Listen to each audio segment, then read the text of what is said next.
Ir daudz veidi, kā atrast šos līdzekļus. Galvenais ir pastrādāt ar sevi, sarakstīt lietas, kur ikdienā tērē naudu, varbūt pat ņemt palīgā mākslīgo intelektu, kurš arī var palīdzēt. Sveicināti sarunā par krāšanu.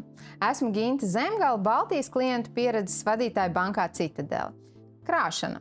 Kādam tā varētu šķist garlaicīga, citam ieradums. Vēl kādam varbūt tas liekas pat mazsvarīgi. Taču bankā Citadele ir dažādi krāšanas atbalsta rīki, un tāpēc es esmu uzaicinājusi šodien pie sevis ciemos Tomu Stārastu, Baltijas klientu apkalpošanas daļas vadītāju, lai aprunātos par to, kādi tad rīki bankai Citadele ir pieejami, kas atbalsta, teiksim tā, krāšanas ieradumu, vai ne?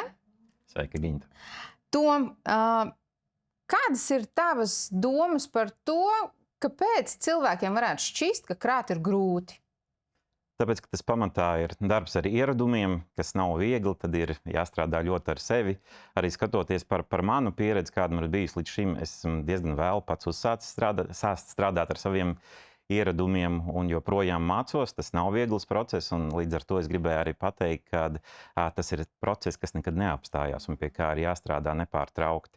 Un tas ir, tā kā tu saki, ieradums, vai ne? Jā. Un tas, cik liela tā summa, ko tu novirzi, varbūt viņa vienu mēnesi ir tāda, citu mēnesi atkal savādāk, bet tas ir par to, ka tu turpini to darīt.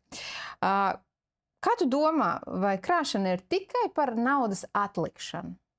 Noteikti, ka nē. Arī laika posmā, kad es pats to esmu mācījies, tas ir, protams, kad viens ir naudas atlikšana, bet arī jāatrod jau veids, no kurienes tu to atliks. Un tas ir darbs arī ar izdevumu pusi, kas ir diezgan svarīgs process, jo patiesībā, paskatoties uz izdevumu pusi, tur ir daudz vietas, kur atrast, kur to var ietaupīt to naudu. Arī skatoties no mana piemēra, viena lieta, ko es daru jau tagad pēdējo gadu, esmu mainījis pilnībā savus paradumus, kā es pārvietojos uz darbu. Es braucu ar riteni, un tas man ir devis ļoti lielu pienesumu tieši tai summai, ko es esmu nospraudis, ko es gribu sakrāt. Un ne tikai tavai summai, es gribētu domāt, jo sports jau arī ir tāda kā investīcija tevī pašām, ne tavā veselībā un tā tālāk. Kā tu domā, kādas ir tās biežākās kļūdas, ar ko cilvēki saskarās, uzsākot krāt naudu? Es domāju, pati galvenā kļūda ir tāda, ka nav nosprausts mērķis, kam tu vēlies to naudu sakrāt. Un ja tu vēlies, kad vienkārši tev nauda tāpat vien krājas kontā, tad tas ir viennozīmīgi īstermiņa, jo pienāks brīdis, kad paslīdēs kāju un tu izņems to naudu ārā. Kā piemēram, es izmantoju vairākus Citadeles rīkus, kas ir pieejami, un viens no tiem ir krājrīks, kas mums tagad ir jauns rīks, kuru es esmu nosaucis par Ziemassvētku dāvanām, un tur man iekšā krājās nauda, kas ir paredzēta tieši Ziemassvētku dāvanām, lai man par to nav jādomā. Tom, vai tas nozīmē, ka mēs tagad zinām, kam tu krāji naudu savā digitālajā krājrīkā? Jā. Forši. Tom, kā tu domā, vai ir kādi digitālie rīki, kas var palīdzēt krāšanai? Ir daudz digitālie rīki, kas var palīdzēt krāšanai, un viens no tiem, ko arī es izmantoju, ir Citadeles jaunums, ir krājkase. To es izmantoju savā ikdienā, veicot norēķinus arī veikalos, kur tad arī daļa no maniem norēķiniem, ko esmu veicis, aiziet šajā krājkasē. Un vēl kas ir labi, kad no šai krājkasei var arī uzlikt, piemēram, kad reiz 3 pareizinās tā summa, kas ir iztērēta, vai reiz 5, vai reiz 10. Esmu mēģinājis reiz 10, tas priekš manis bija par traku. Uz doto brīdi izmantoju reiz 3 un tiešām lepojos, kā tā nauda tur vairojās. Super. Tom, kā tu domā, vai mērķis uzkrājumam var būt arī tāda finansiālā neatkarība? Nu, tā kā mans drošības spilvens, piemēram, vai es varētu krāt naudu drošības spilvenam, vai tas būtu mērķis? Viennozīmīgi, Ginti, jā, protams, kad viegli ir sakrāt naudu kādām mazām lietām, piemēram, kā es minēju, Ziemassvētku dāvanām, bet es domāju, ka viena no svarīgākām lietām, kas būtu vajadzīgs ikvienam cilvēkam, ir tā drošības sajūta, lai ikdienā nav jāpārdzīvo par dažādiem neplānotiem notikumiem. Un tas, ko es ieteiktu darīt un ko es pats arī daru, kad ir svarīgi sakrāt šo drošības spilvenu, kuru var krāt dažādos rīkos, un viens no tiem arī ir krājkase, kur var krāt šo naudu. Es viņu arī nosaucu tieši par drošības spilvenu. Un es domāju, ka arī tādā labsajūtas līmenī noteikti būtu labi, ja izdotos 2 algu apmērā sakrāt šos līdzekļus kādiem neplānotiem dzīves notikumiem. Vai šo krājkasi iespējams izmantot arī jauniešiem? Šo krājkasi var pieslēgt arī jaunieši, un to ir izdarījuši mani 2 dēli. Ja manam 3. dēlam būtu vairāk par 6 gadiem, tad viņš ar to izdarītu, un viņi izmanto šo krājkasi savu mazo mērķu sasniegšanai.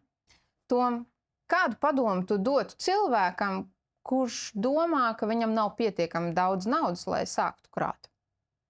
Ļoti labi saprotu šo jautājumu, un savā dzīvē, manuprāt, kāds 25 gadus es domāju līdzīgi, ka nav iespējams atrast naudas līdzekļus krāšanai. Bet sākot strādāt ar izdevumu pusi, līdz ar to arī ar ieradumiem, tur var atrast ļoti daudz naudas, ko var sakrāt. Gan tā ir ikdienas kafija, ko iespējams pērkt kaut kur ārā, bet var paņemt no mājām līdzi. Tie ir neplānotie pirkumi, kad aizej uz veikalu, iespējams ar tukšu vēderu vēl nepēdz, un tu paņem vēl kaut ko līdzi.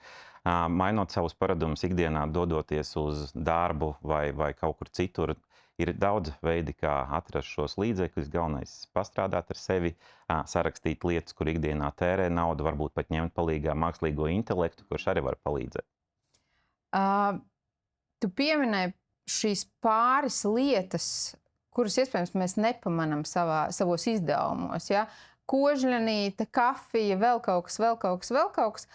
Vai tu piekritīsi, ka krājkase ar šo nopaļošanu veic šo uzkrājumu mūsu pašu vietā, īsti pat mums pašiem nepamanot to? Viennozīmīgi piekrītu, un manā gadījumā tas, kas man ļoti patīk, kad šī krājkase es viņu neredzu uzreiz aplikācijā, viņa ir tā kā mazliet paslēpta, un pēc kāda laika, kad paskatos, cik tad no maniem pirkumiem tur ir sakrājusies, man ir tāda gandarījuma sajūta, jā, un negribās arī vairs ņemt viņu ārā, tā kā turpina arī viņu krāt. Man ļoti patīk tas, ko tu saki par to, kad negribas vairs ņemt ārā, un tā apetīte aug ēdot, iespējams, kad arī krāšana aug krājot. Kas būtu tas tavs viens novēlējums cilvēkiem uzsākot krāt? Vai ar ko sākt? Es ieteiktu noteikti, kad sākt ar mazākiem mērķiem. Bieži vien, ja sāc runāt par krāšanu, tad visiem galvā ir, kad sākšu krāt mājai vai sākšu krāt mašīnai, un tad tas liekas ļoti nesasniedzams mērķis.